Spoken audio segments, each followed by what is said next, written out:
Hi, I'm Vic. And I'm DJ. And this is Adventures with Vic and DJ.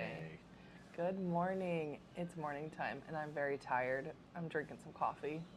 How are you feeling this morning, DJ? I actually feel really good, really rejuvenated. We finally had a relaxation day yesterday. We're on day 5 here, I 4 think here. so. It's been a We're, few days since we made a video, so thought yep. we'd give you a couple updates of what's been going on. Yeah, so what we do the first day after we did our last video? So our first day was we hopped on the hop on, hop off bus, and I gave that a 10 out of 10. It had all sorts of stops. It started at Terminal 21, which is a big mall that's themed like an airport, and it just takes you all around the city. Awesome way to be able to sit at the top of a double-decker bus with an open air top, and took us all the way to a garden called Nong Nooch. How did you feel about Nong Nooch? I love Nong Nooch, but not as much as you did. It is just a crazy, expansive place with gardens and um, tons of sculptures and things like that. So we definitely really enjoyed that part of it. It was about $80 for the hop on, hop off bus, but that was for 2 days and tickets to Nong Nooch. And they did give us tickets to the floating market, which we opted not to do. Yeah. But we did end up going the next day on the hop on hop off bus, just using it because it actually drops off right by our hotel, so it saved us a little bit of a cab fare there. Yeah, not But too much. About anywhere from 60 to 80 baht. So $1 to $2 is all it really saved us. But it was still nice just to be able to hop on where we were at and take it where we wanted to go.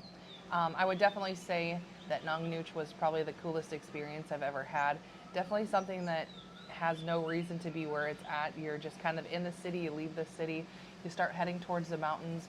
They pull into this resort and they kind of go back a little, well, not a little ways, it's like 2 miles back. And you see this giant dinosaur, and it says nice on the outside of the building. And then you walk in and you are transformed to a different world. So much that it's like as you look around, it's surreal. So I would definitely say that Nong Nooch is worth going to if you're coming to Pattaya, Thailand. 100% Yep. top number one thing, and it's that way for a reason. So. yeah, very family friendly as well. We did see some kids there, things like that. There's a car museum in there. There's a cat cafe, which we didn't do, which doesn't serve cats. There's just cats hanging out in there, and you can drink a coffee with cats next to you. So And take pictures for 20 baht. yeah, it does cost 20 baht for a picture, which is about what, 58 cents, we think. Yeah. So we're just guessing. We've used a converter. We're starting to catch on to the currency. Prices are all over the place, which I've heard before, and so you could definitely go as cheap as you want or as cost as much as you want. So that night we ended up going back after Nong Nooch, and we got dinner, and we were walking, and I actually had a tooth fall out of my dentures right here. And so then the next morning, yesterday morning, we got up and we were kind of on a mission. We went to breakfast, and then we went and found a dentist, and there's one about every 5 shops as a dentist. And one of them said, yeah, we can put that back in there. They placed it, it's really, really close to good, to perfect. I mean, it doesn't bother me. It's good enough. It was $58 US, 2,000 baht, and took them about 10, 15 minutes. So very happy with that. There's a ton of medical places here. Kind of something that Thailand's known for is people coming here for dental and medical. It's kind of like Mexico in a way, in that Yeah. it is a place for that, for people to do that. So Yep, we decided that there's food, there's massages, there's 7-Elevens, and dental clinics. oh my gosh, it's been so many days. I missed a day. You did miss a day. You missed the Sanctuary of Truth. So we had 2 days in a row that were Vic days, kind of things that were more interesting to me versus DJ. DJ kind of likes all of the nightlife aspect and the lights and the show and glitz and glam, and I love the architect and just seeing things that are mesmerizing, that when you look at it, it's surreal. And the next day that we went was the Sanctuary of Truth. The Sanctuary of Truth is a completely wood structure. It has no actual metal nails. Everything is done tongue and groove or dovetail. They went through and showed us everything. I actually got to carve you do. So they let me sit down and they use all hand tools. So it's no, I mean, they use machines, I guess, to cut the piece of wood down, but otherwise they are using ancient tools. And it was the cool, like, no place on there was just boring.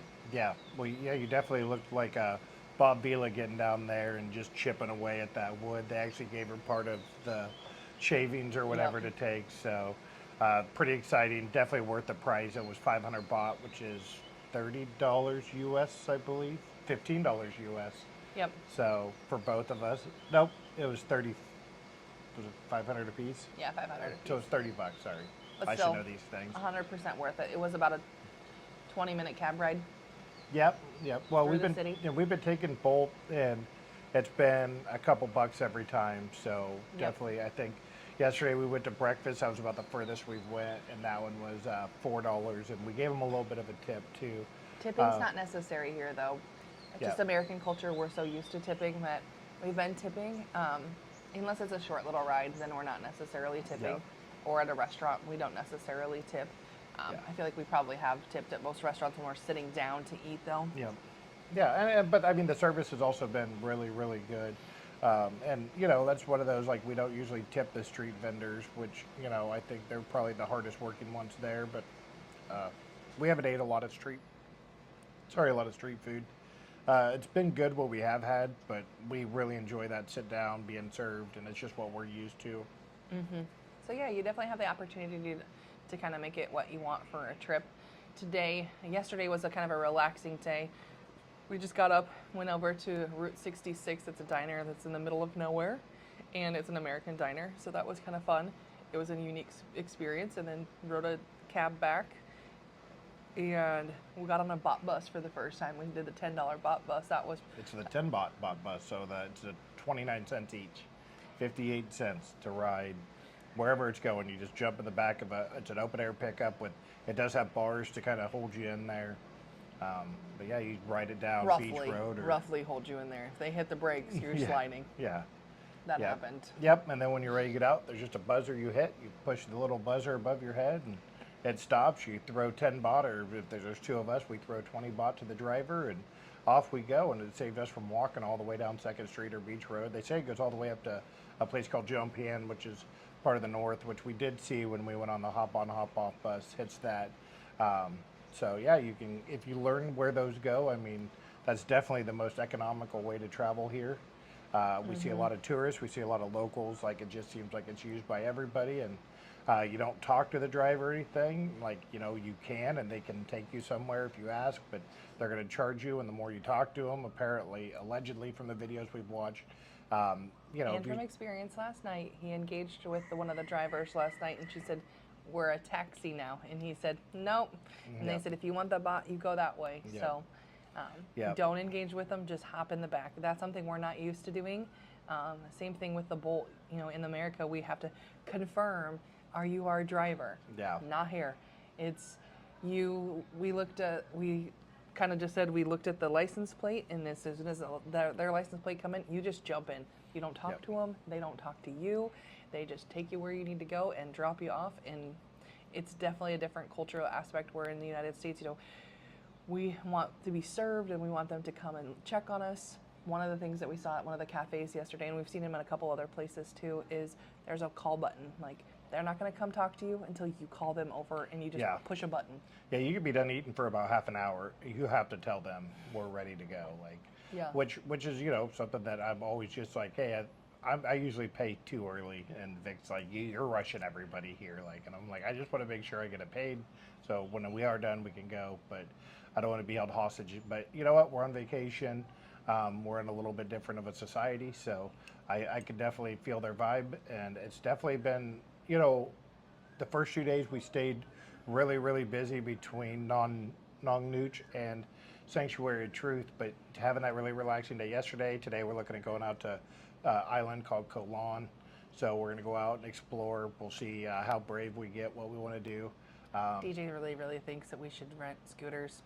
I just feel like that's a bad idea. I love For that. one, he likes to look, and I feel like he can't do that here. I like bad ideas. What could I say? So, well, we're at 10 minutes. I think we've got just enough, let you guys know what's going on. We'll probably keep doing some updates, here and there. We'll let you guys know. Sounds good. See you soon. Bye. Maybe.